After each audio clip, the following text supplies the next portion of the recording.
السلام عليكم ورحمة الله وبركاته. ازيكم يا حبايبي، عاملين ايه؟ يا رب تكونوا بخير.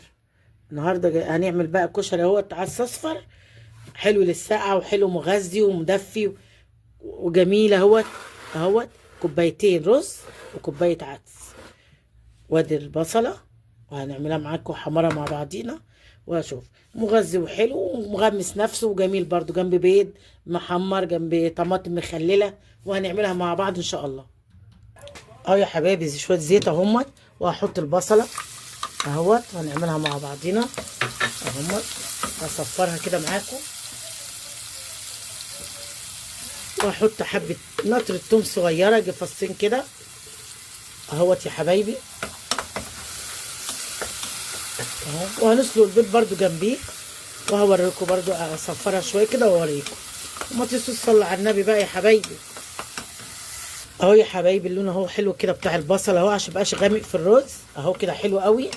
وهنحط الميه بقى على ما نغسل الرز والعدس مع بعض، وهوريه لكم. اهو يا حبايبي حطيت الميه اهوت، واحط الملح والفلفل معاك اهو، بس ملح وفلفل وبس.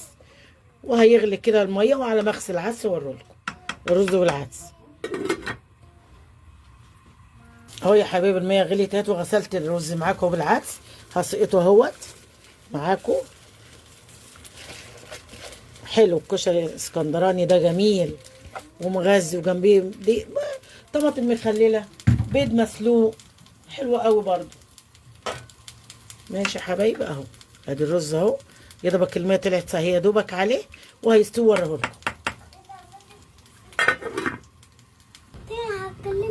يا اله الا الله. اهو يا حبايبي الرز اهوت بيتشرب اهو،